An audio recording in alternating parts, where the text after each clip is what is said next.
Hello, I'm just doing a little introduction to a video of an event I did at a music festival called the Bestival on the Isle of Wight, not far from me, in September 2012. It's always interesting when I do events like that. I've done a few over the years, not too many, and they're always the same. What happens is you get a lot of very open, awake people who come to hear the information. They've often read about it in the books and stuff, and they've got a feel for where I'm coming from. But you also get at these festivals, well, basically, the morons. These are people, young people, because of the nature of the event, often, that have not been on the earth for that very long, but are already solid gold programmed into the system's perception of reality. So anything that's just a little bit out from their tiny pea-sized norm has got to be crazy or impossible and all the rest of it. And it also draws in what I termed a long time ago now, because I had experience of this mentality for so long, I call them the robot radicals. They are of the left in politics, as they see it in this ridiculous, irrelevant, actually meaningless left-right spectrum. On one side you have the robot right, and then on the other side you have what I call the robot radicals. There's no difference really, there's no real difference between, or fundamental difference at all between fascism and communism. The difference on the surface between the robot right and the robot radicals is the robot radicals think they're so pure and oh, we're so pure, and they wear their hearts on their sleeves, and in my experience, their brains up their arse. And you know, they've been attacking me for years. He's an anti-Semite. And the funny thing is, they never actually come and hear you. It's all second-hand and stuff taken out of context and all the rest of it. And if you stand up and you speak out against the genocide of Palestinians, a whole nation in Israel, Palestine, then somehow you're anti-Semitic, which doesn't actually mean anti-Jewish, but it's too deep for them. And I had this kind of experience in this festival of the kind of mix of all this, some lovely, lovely people, but also the robot radicals. And they always have the mouths, you know. I mean, robot radical, one of the things that comes with it is a big gob, it seems to me. Then they try to drown everyone else out. Oh, you're a man, you've got a big mouth. And what happened quite early on in the talk, as you'll see, is a girl jumps on the stage and reads some out of context stuff from my books. He's an anti-Semite, in other words, you know. And then what she did, after mouthing off, she left, not staying to listen what I really say and all the rest of it. Couldn't care less, because they're not into what someone's saying. They're just into posturing their own fake purity and trying to undermine and turn people against someone who's trying to point out that we, ironically, little girl in a woman's body, that we are heading so fast into a fascist global state. And so it was good, in a way, to have this mentality there as just a confirmation of how easy it is for the few to control the many when they allow themselves to be programmed with these software perceptions that they've taken from the system. You are a left-of-centre radical. This is how you act, this is what you say. Okay, yes, sir. And you are of the robot right. This is how you act and this is what you say. Yes, thank you, sir. And so it goes on. And they think they're free thinkers. Software programs on legs. And then, I don't know where he came from, to be honest, but you'll see a guy in this event. I was going to go out and talk, as I do, but the organizers had arranged for this bloke to come on the stage with me and, quote, interview me. Well, he didn't actually do that. He just set out to undermine what I was saying and interrupt at crucial moments when I was connecting dots so that the thought was never finished.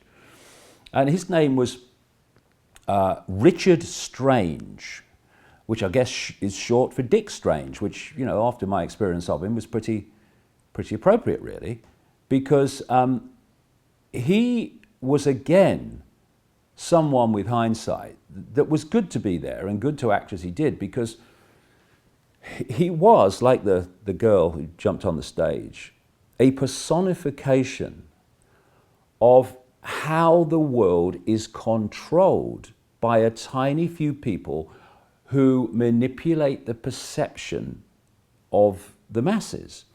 This is a chap who's never done any research into the detail of what I'm saying, never read any of my books, knows basically nothing about what I'm saying, and has a range of perception that is so tiny, it's unbelievable. And anyone like me who's talking outside of that perception, the perception can't encompass that possibility. So the person saying it has to be crazy or deluded. What they don't realize is they're the ones that are deluded. They're deluded by the pea-size breadth of their sense of perception. Because this is very important. If you do not have a sense of perception that is movable, then you're in a box. You're in a box of perception, and you will never get out of it until your perception of the possible moves. The other point, just finally, is that at the end, I came off, and one of the security people said, we've got a car coming to take you to your car, which was a long way away in one of the big car parks, about an hour's walk away. And I said, no, I like walking. I'll walk back, thanks. He said, no, we've had threats of violence against you, so we're going to put you in a car and take you back to your car for your safety. I said, you must be bloody joking, mate. I don't do intimidation, thank you. I'm walking back to my car on my own, which I did, actually, with a couple of people who were chatting to me in the end. And it's funny that, you know, these people who threatened this, the robot radicals, he's anti-Semitic, I want to hit him. They're the ones that go on anti-war marches and think they stand for peace. And also they think they stand for freedom of expression. But you know what they stand for? Just like the robot right? Their freedom of expression. Thus, anyone who is expressing something outside of their belief system, that is not a freedom of expression that they're prepared to accept. Only what they believe should have freedom of expression, not what they don't believe. And so you get this whole situation of, you know, I stand for peace, stop the war, I want to punch him, he's saying something I disagree with. You know, hit me with your head, mate, you know, you'll do yourself less damage, you know. So it was an interesting day, and kind of encompassed so many things. And to stand there and see, I think, you know, the majority of the audience, pretty much, that were kind of open and, you know, awakening to another reality of the world and self and everything. But they were the quiet ones. And then to have the few, well, morons, you know, I can't think of a better word than that, really.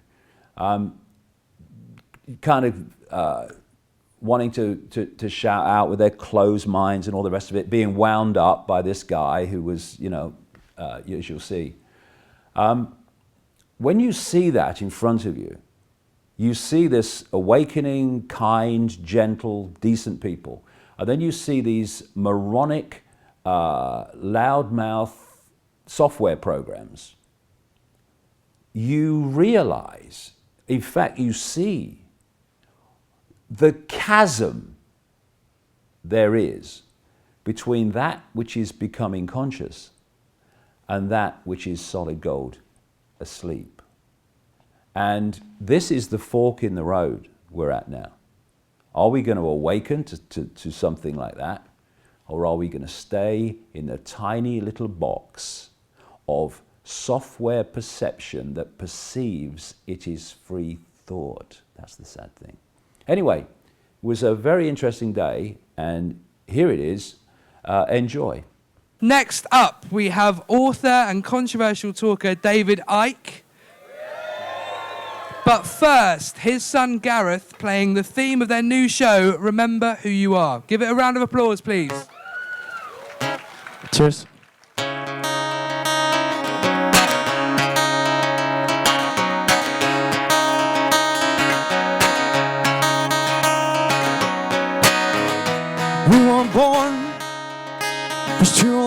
floor. We won't be downtrodden anymore. Learn a roll. Want yourself a settle scores with all my height. Stand with shoulders wide. Step clean out of line. Hold my head up high. They can't take my eyes. I still take to flight. They can't break my mind. For what I'm born with is mine. Remember who you are. Remember who you are.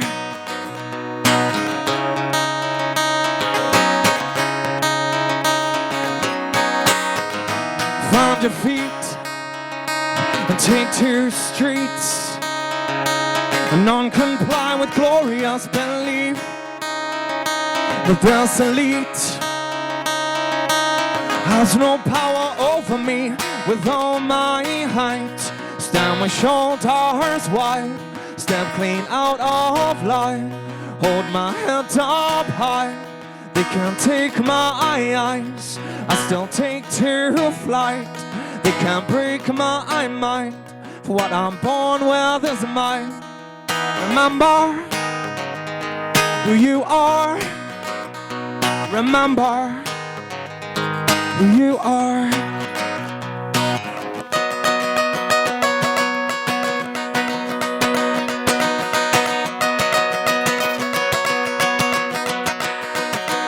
Standards one, standards one, standards one. Standards one, standards one, standards one. Standards one, standards one, standards one. Standards one, standards one, standards one.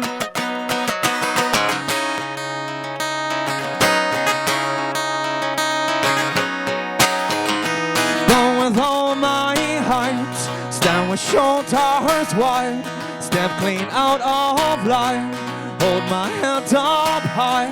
They can't take my eyes, I still take to flight. They can't break my mind, for what I'm born with is mine. Remember who you are. Remember who you are. Remember who you are. Remember who you are. Cheers, thanks. Good afternoon. Hello. Thank you. Richard Strange, David very, very bloody strange, right? David Icke, my name's Richard Strange, and for the next hour, we're going to have a chat, basically. I suspect David might get a few more words in than I do, but that's only fitting for the interviewer-interviewee dynamic. You're here to hear what he has to say, and I'm here to press the buttons to get him to say it, I guess. I do a show in London called A Mighty Big If, which is a chat show. I normally do a one-to-one, usually with artists, so interviewing David today is going to be a new and I'm sure very interesting, provocative, maybe controversial, and certainly engaging experience for all of us. So I do hope you'll enjoy it. So give a very big hand for David Icke. Thank you. Thank you.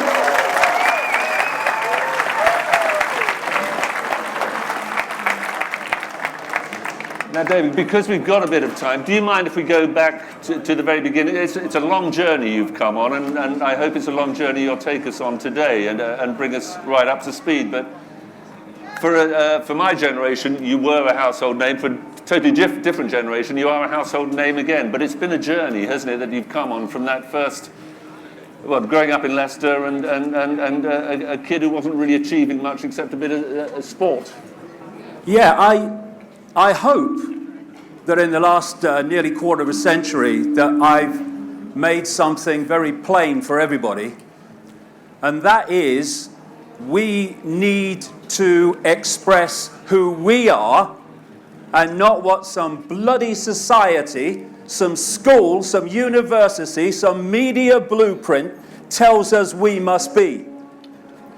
And if you keep walking on that expression of uniqueness, whatever it is, in a world of enforced uniformity, a world of psychological fascism where we're constantly told what we should think, what we should do, what we should say, where we should go, how we should live our lives, then when you express uniqueness in a world like that, you are going to get some response. I seem to remember that I had some... Give me a minute to express my uniqueness. Oh, go on then. Seeing as Bestival presents itself as an ethical space, I just thought it would be good for you guys to know that David Icke said, I strongly believe that a small Jewish clique Oh my God. with non-Jews to create the first Russian Revolution and the Second World War. He has said that the Jews financed Hitler to power. Right. So, a wonderful... And somebody... As David, I'm sure, would suggest, you listen to everyone, you give everyone a fair hearing. We are not on teams here. We are here to have a debate, if you wish. Now we've hit on something. Now we've hit on something, which is exactly the theme that I was talking about, which is other people telling other people what they should think, do, and say. I have no problem with that lady saying whatever she likes. She has a problem with me saying what I like, and that was massively out of context, by the way. But David, could I just ask if they were your words that she quoted? I'm not going there. It was massively out of context.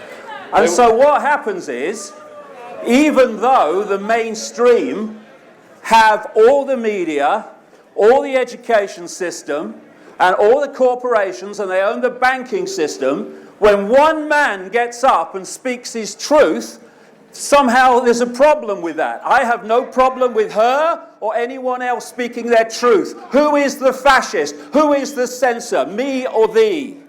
But could I just ask you again, were the quotations that she was quoting back at you words that you'd said? Context or not? If I talked about that, then I'd be talking about that for hours, because it has to be put into context. People who've actually read my books realize what nonsensical stuff that is. I don't talk about Jewish people. I talk about something called Rothschild Zionism. And the lady might not know, but around the world, this is where it wasn't where I was going to go, but I will. Around the world, unpublicized by the mainstream media, go on the internet and find it, are large numbers of Jewish people who actually protest against Zionism. Because Jewishness, the race, whatever you want to call it, and Zionism, the political philosophy, are not the same thing. And I'll tell you something else. As we speak, there is a whole people in Palestine undergoing systematic genocide. Who is speaking out for them? This is not about race, it's about decency. Anyone sees my philosophy on the nature of reality, remember who you are. Yeah, so who are we? What is this reality that we're experiencing? We are consciousness, infinite awareness, having an experience called David Icke, Charlie Jones, or Ethel Smith.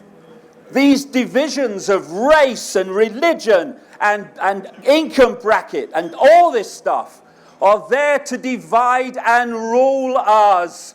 We are all one consciousness. Jew, Gentile, atheist, Muslim, none of them. I don't care. These are just labels. These are not who we are. These are just titles for our experience and our belief system, which pulls us into a tiny fraction of who we are. How many people get up in the morning and think, hey, I'm all that is, has been, and ever can be, having an experience? No, we get up and we say, I'm a Jew, I'm a Gentile, I'm English, I work in the store, I'm a banker. These are labels. And they're labels that pull us into a fraction of the infinite awareness we all are. It's an illusion. You know, people go about their lives. We have a science, we have the media, we have education, we have all of this stuff, and it's all based on a simple massive big lie. And labels like Jewish and Muslim and all this stuff are part of the big lie. They're all pulled into it. And that big lie is... Is Zionist part of the big lie as a label? Mate, I want to speak to the people. If you keep interrupting me, I've got no flow. I'll stop when I'm ready. Now, we think of ourselves as those labels, when what we are is infinite awareness. And all those institutions are based and founded on the big lie that we live in a solid world. We don't. This is an illusion. Even quantum physics has shown that there is no solidity. So if this is not solid, even though I'm experiencing it as such, what the hell is crazy anymore? What the hell is fantastic anymore when this ain't solid? Why? Because it's made of atoms, they tell us, and atoms have no solidity. How can something made of no solidity create a solid world? It can't. And once you take on the idea that the world is solid and this is solid and all this is real, you take on the belief system of limitation. Because once we believe in solidity, then we believe, of course, in the limitations of solidity. When we realize that we are infinite awareness and everything is energy expressing itself in a different way, when we realize that we live in a virtual reality universe akin to some virtual reality wireless internet, then suddenly limitation's not there anymore.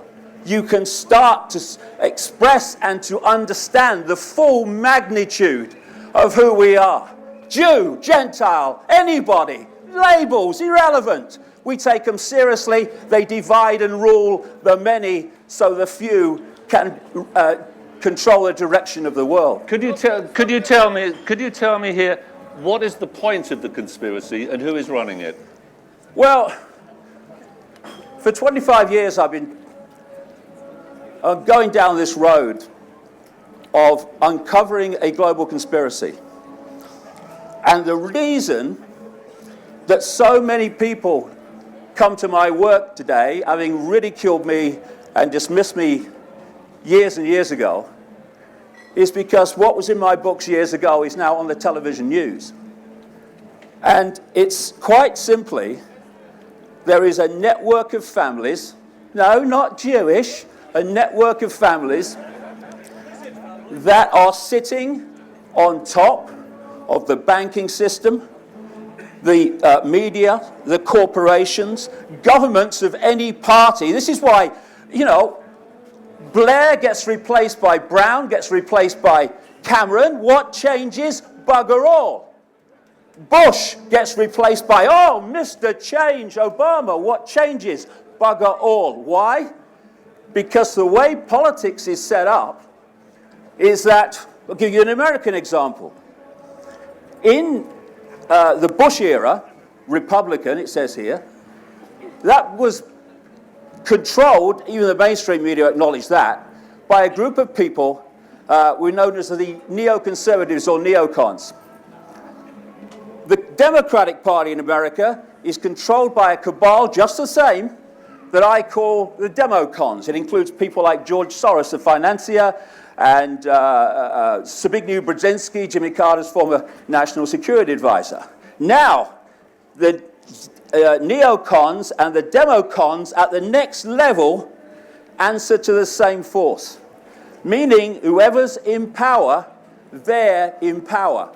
The same happens in Britain, and that's why nothing changes. Labour, Conservative today are standing on the same postage stamp, and that is dictated by this hidden power. And so the structure of world control, because the question is, how do a few control the many? How do a few control billions? You know the answer to that? If you know the structure by which they operate, it's a piece of bloody cake. But we have to be kept in the dark about that, and this is the structure. If you look at a transnational corporation, say like McDonald's, they will have a headquarters somewhere in the world, And from that headquarters, they will have subsidiaries in every country.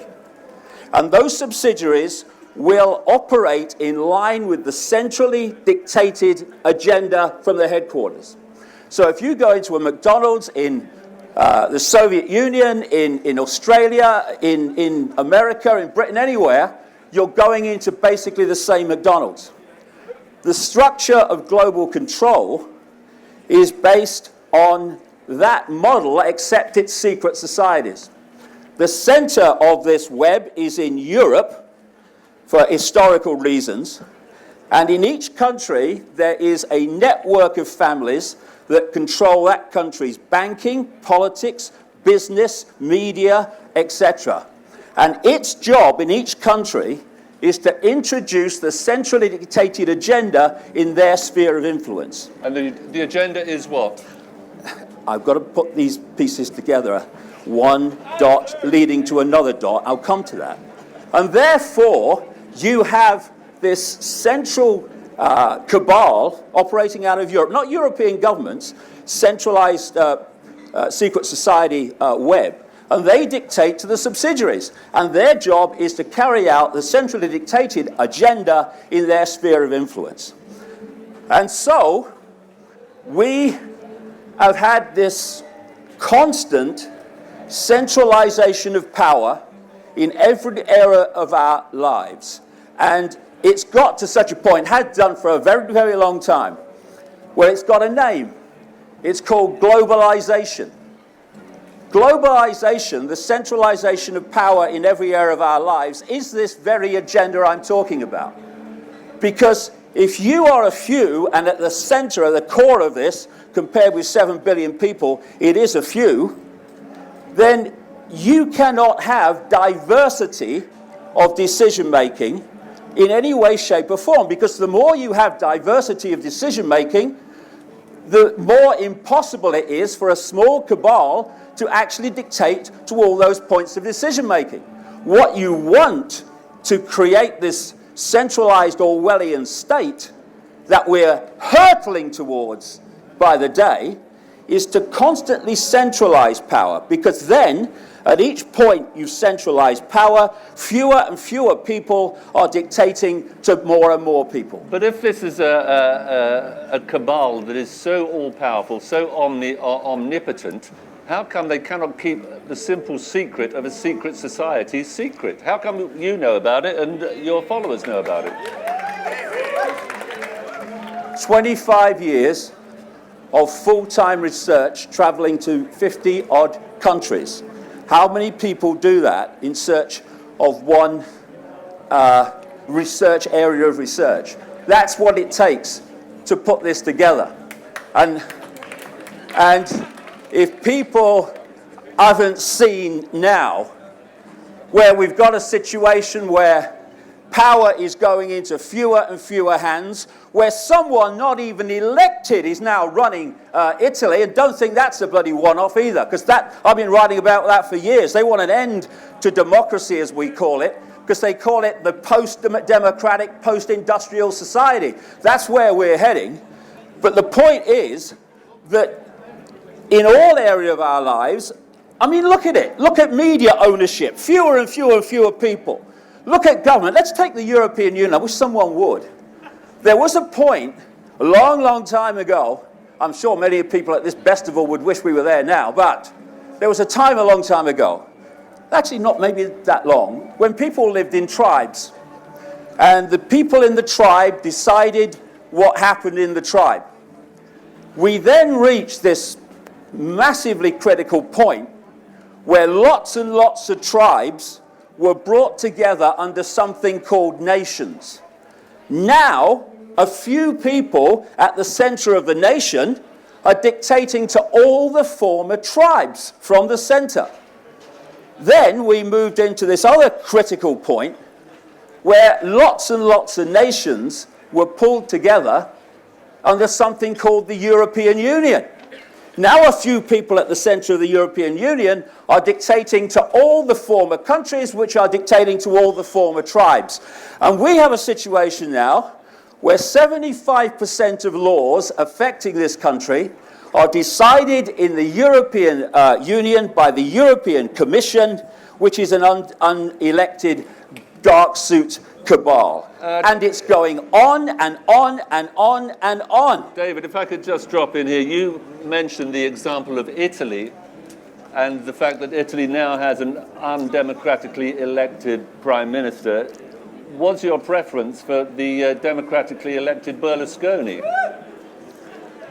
Well, let's ask what your preference is. I don't have one, I'm just an interviewer. Lip service at least to having people decide who they want to vote, ridiculous as it is, to an even more outrageous situation where they don't get the chance.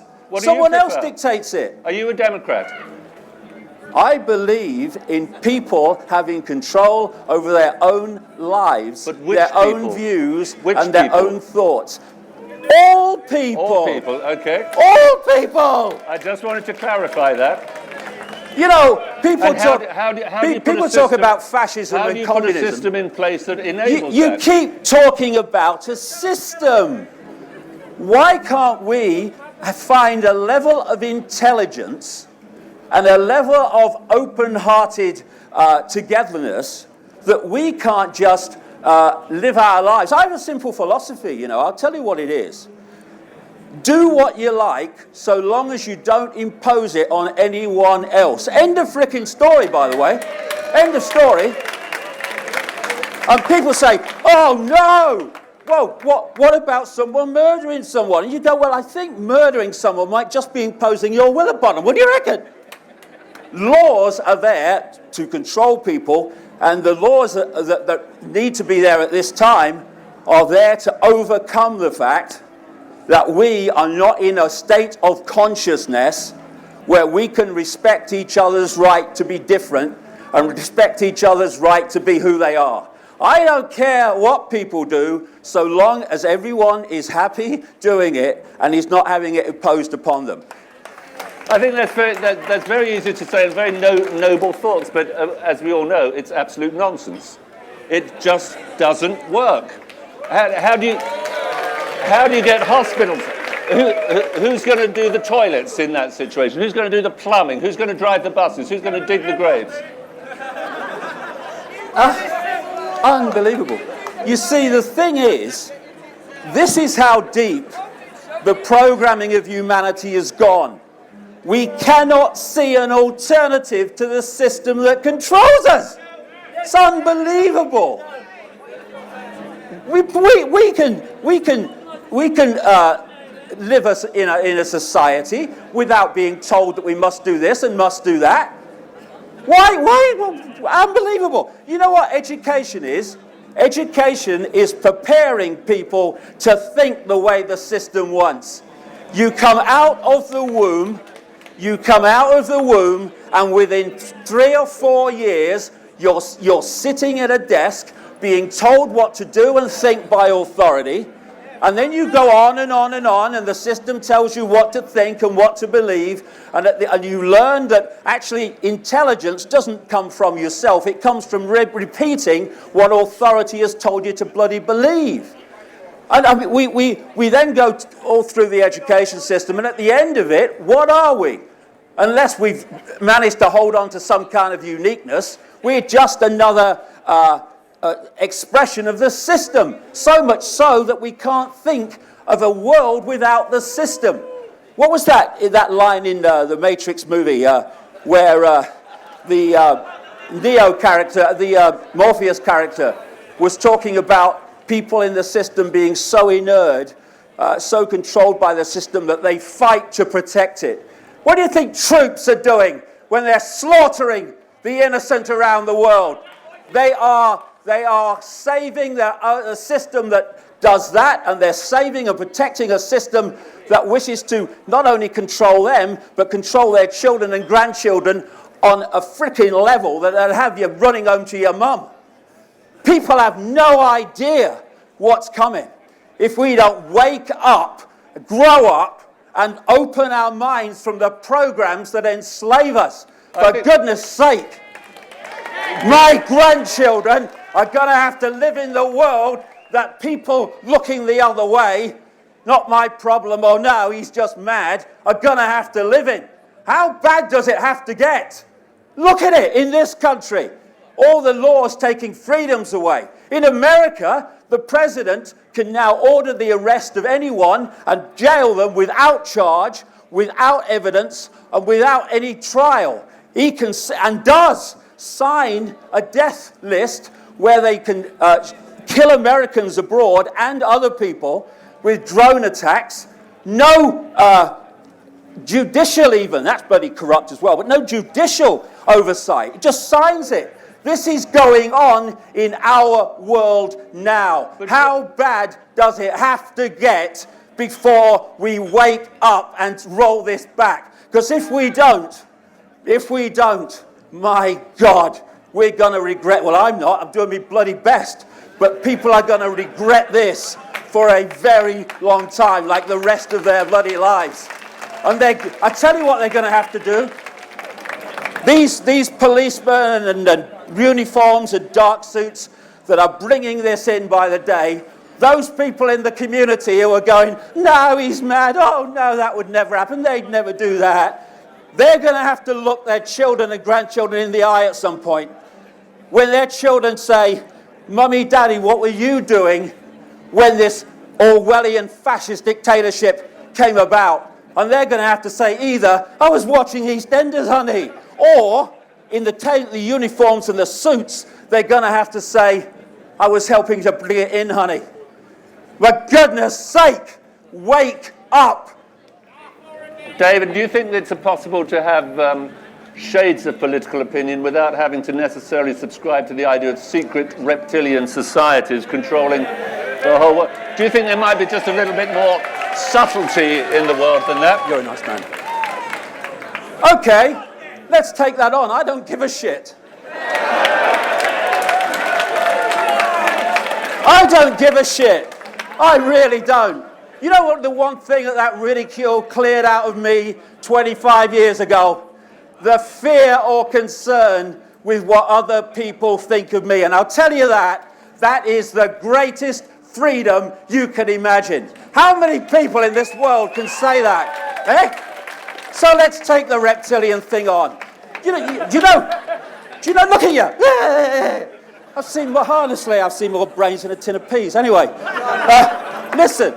Let's just look at this, shall we? Do you know that one of the greatest prisons that people live in, and one of the greatest ways that we are enslaved while denying it, is the control of the perception of the possible.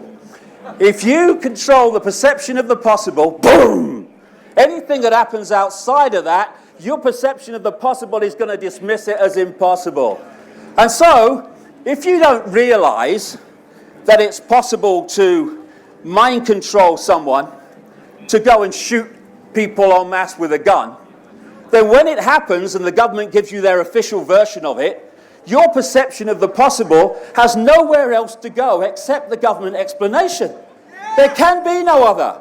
But when you open your bloody minds and do a bit of research and remove the arse from the sofa, then you start to expand your sense of possibility and therefore have other possibilities with which to question the lies. Yeah. Now, okay, reptilian entities, okay. Your phrase, people here. Your phrase, not mine. People, yes, of course it's my phrase, it's in all my books. Anyway, okay, how many people here think at this moment that they can see everything there is to see in this space? How many people think that? How many people think that? Right. I see, that's hilarious. You know what you can see is a tiny, tiny frequency range, so tiny it's laughable, called visible light. That's all you can see. Okay, you know what X-rays can see and infrared cameras can see, and that's only a little bit out from this frequency. Can you see that now?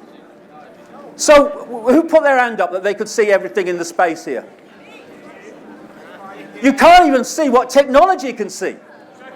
And if you look at what mainstream science says exists in this universe as mass and matter, what they call dark matter, dark energy, and all the rest of it, the electromagnetic spectrum is around 0.005% of that. Some people say a bit more, but not much. Visible light, which is all you can see and decode into a visual reality, is a fraction of the 0.005%. So, here's the question. What goes on in the other almost totality of the universe? What goes on in there? What goes on in there? You haven't got a clue, have you? You haven't got a clue, and I haven't got a clue about vast amounts of it, but I am open enough to realize I don't know, and therefore I'm open to other possibilities. You are going, I don't know, nothing exists. And a few people can't control the world. It's a piece of piss. How do they do it, and why? We are... Why? This is just a very simple question. Why do they change? Why do they control the world? What is it for them? They want total control of human society. We go really deeper into it. They're feeding off energy. They're feeding off our energy from other levels of reality beyond visible light.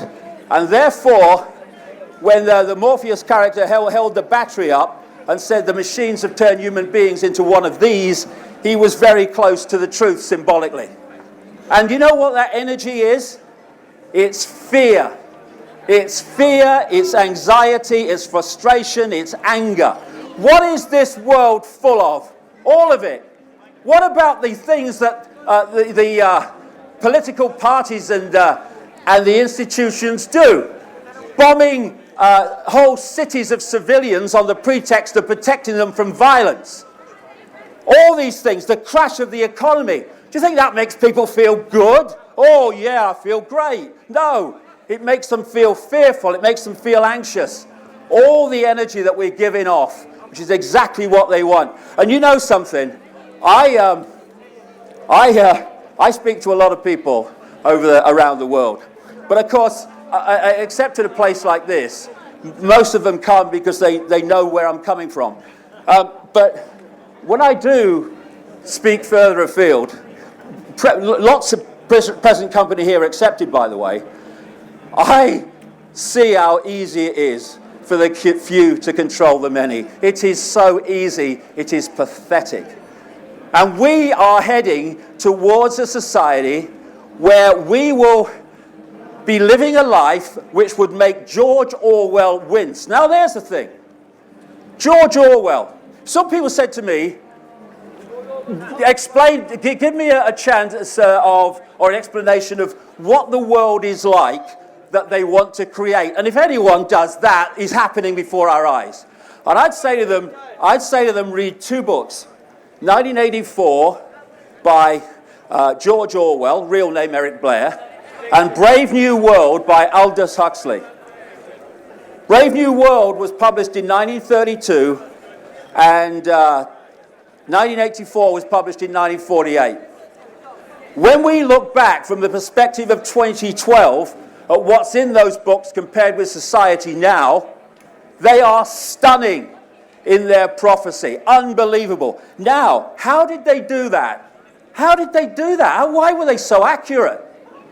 Because, oh, don't be a prass all your life. Have a day off. Enjoy yourself. George Orwell, Eric Blair, went to Eton College, where the Royals go. His French teacher at one point was Aldous Huxley. Aldous Huxley was a member of an elite secret society called the Fabian Society. He introduced Eric Blair, George Orwell to the Fabian Society.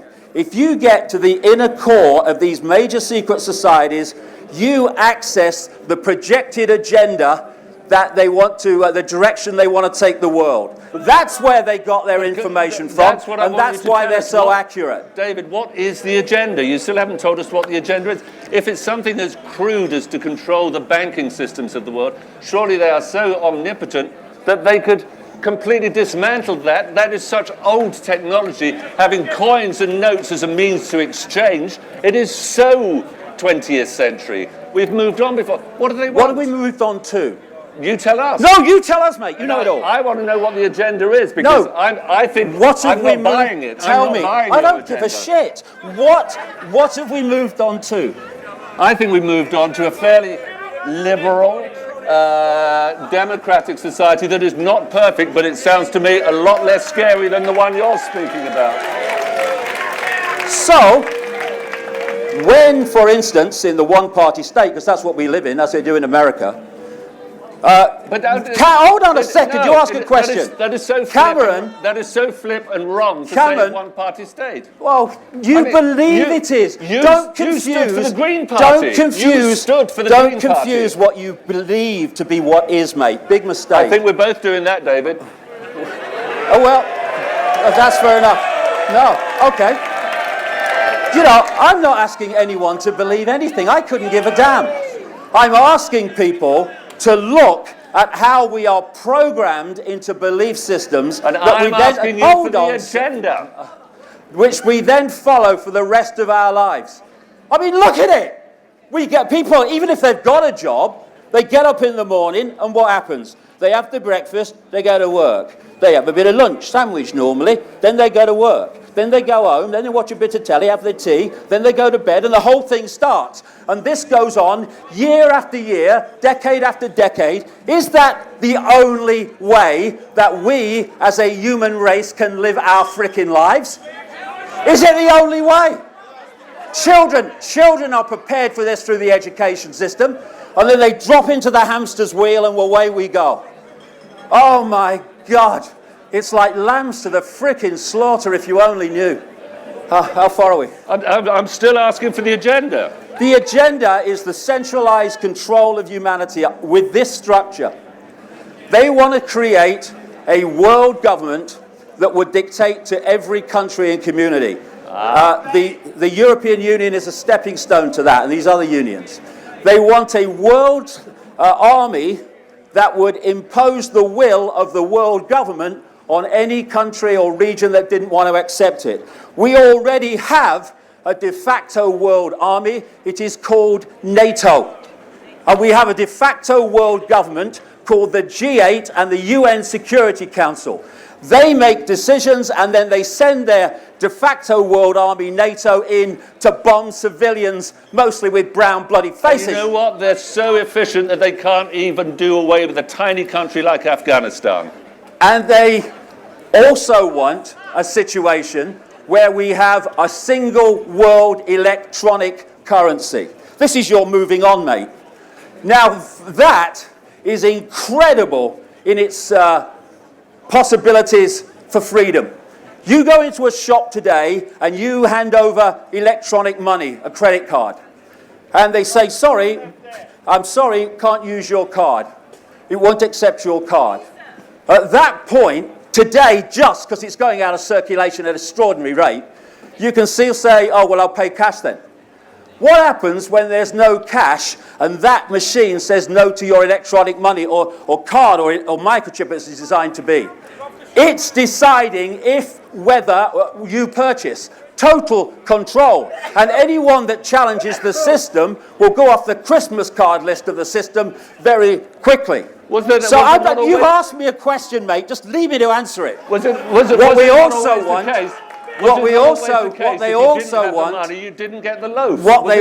want is a world central bank that dictates all global finance. Now, since the crash of 2008, I've been saying this in my books for 20 years. Since 2008, the cabal and its frontmen have been calling for a world central bank and a world government to overcome the problems that they themselves have created. And this brings me to two things. I'll finish on this probably. Two things. How can a few people control and direct the lives of the many? Two major collective mind and emotional manipulation techniques. The first one I called many years ago now, problem, reaction, solution. And it works like this. You want to change society, in a way that you know if you openly announce it, you're going to get massive resistance from the population. So you don't do that. You create a problem covertly, you blame someone else for it, and you tell an unquestioning media your version of what happened in terms of the problem. The unquestioning media then takes the official story, lie, and tells the people. At stage 2, they're looking for a reaction from the people of fear, of outrage about the problem, and a response that says, something must be done, this can't go on, what are they going to do about it? And at that point, those who've covertly created the problem and gleaned that reaction then offer the solutions to the problems they have themselves created. And what are those solutions? They are changing society in line with the fascist, centralized Orwellian agenda. Second one of these techniques is what I call the totalitarian tiptoe. It goes like this. You're at A, you know you're going to Z. But you know if you go in big leaps to Z, the change is so blatant that people look up from the game shows and EastEnders and go, what's going on? And so you don't go in big leaps, you go as fast as you can get away with, but not so fast that you alert too many people to the pattern. And eventually, you get through by making these steps, each promoted as totally unconnected to all the other steps, but when you put them together, they're going in the same direction. I've just described how the European Union came into being. It was sold years ago, back in the 50s, as a free trade zone, good for jobs. But provable fact, their own documents. There was a man called Jean Monnet, so-called father of Europe. He wrote it in a letter to a friend on the day after I was born, April the 30th, 1952, and said, and I paraphrase, we are going to go to the superstate in steps. This is in 1952, and each one is going to be sold as having an economic purpose until we cross the line where we've got so much control that the job's done and people don't even know it's been done. And they're still doing it. When you want a world single currency, the euro is not an end, it is a stepping stone to an end. The euro was brought in simply to mop up the mark, the guilder, the lira, and all the other currencies of Europe. In one swoop, gone! And now they're just in the process, eventually, not necessarily tomorrow, of crashing the euro, and they'll go on to the next step.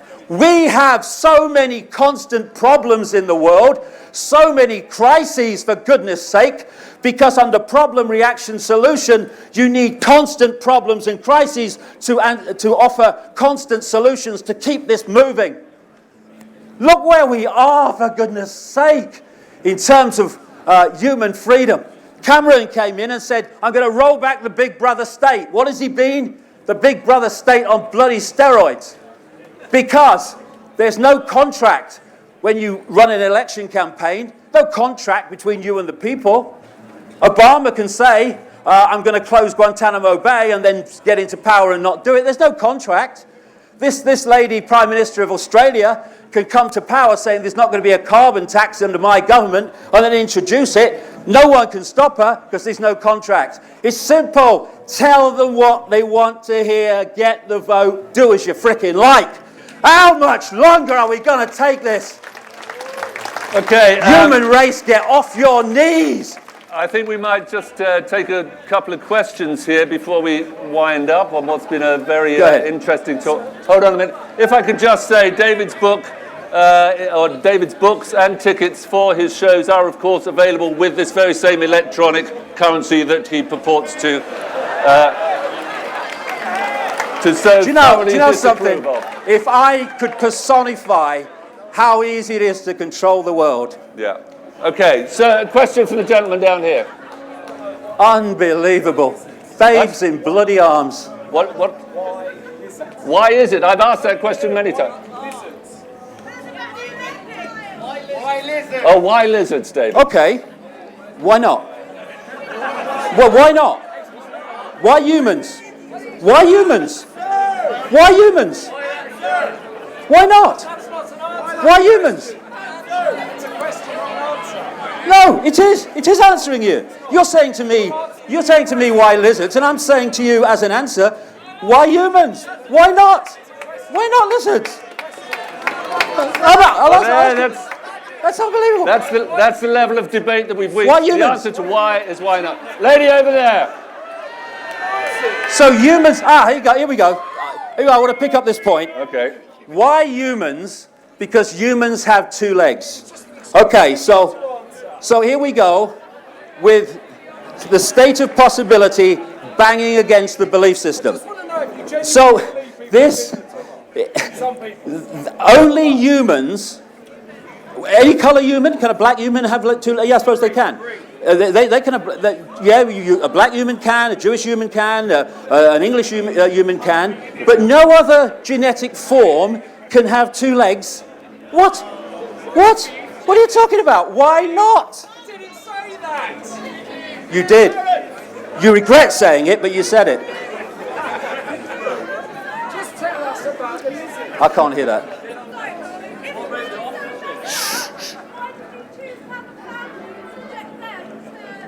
The question is, if the world is so fucked up, why did he choose to have a family and subject them to this same awful, evil, secret society-driven? Okay, so what do we do? Do we just give up, or do we dedicate and focus our lives on doing something about it? I'm 60 years of frickin' age. What have I got? A few years, 10 maybe?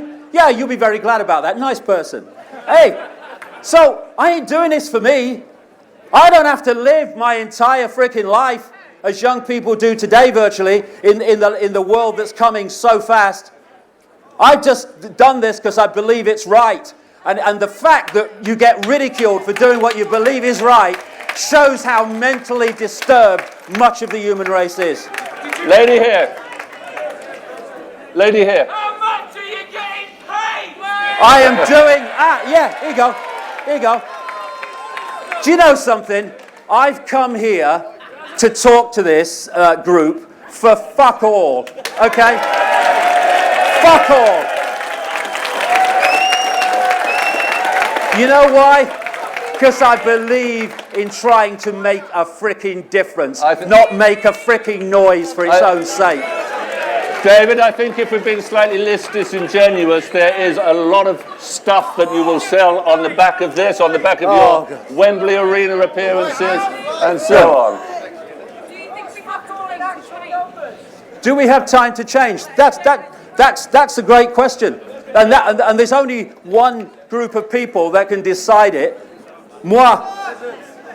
Because if we go on living out the programs of suppression of possibility, we are going to live in a global fascist state within a decade. And I'm probably being optimistic. And have you noticed how many times I've used the word fascist in terms of this system? And I'm supposed to be anti-frickin' Jewish. Are you kidding? I'm anti-fascism, not anti any bloody race. Race is bollocks. We're consciousness. Race is just an experience. Grow frickin' up, human race. That's enough. One more? No, one more. Hey? Back to these families who rule the world. Yeah. Who are they? Who are the families who rule the world is a question. The royal families of Europe are among them. The House of Rothschild, the House of Rockefeller, the major banking families of the world, the major corporate families of the world. And look, my last book was 355,000 frickin' words, mate. If you're interested in the names and the detail, read the frickin' thing. Oh no, I have to tell you everything. Bucker off. Read it. You want to know the names, you read them. Take some power back. Get informed. I think it was a very simple question, David, but if you do have to buy that 355-page book... Hey, give us your... I'd say give me your address and I'll send you one, but you wouldn't bloody read it, so... No. Well, give it then. Give your address, I'll give it you. Okay, I think... David, are you finished, or do you want... I'm finished, yeah. I tell you Ladies what, and gentlemen, that was, is, and will be David Icke. Thank you.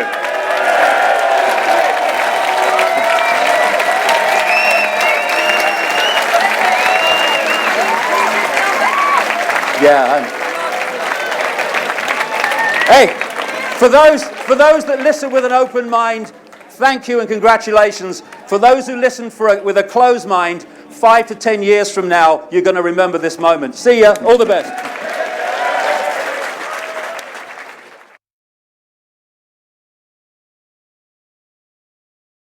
Well, I've just finished talking for, I don't know, about an hour. And what you get is, when you come to something like this, is you get people who know what you're saying and, you know, are sort of with you.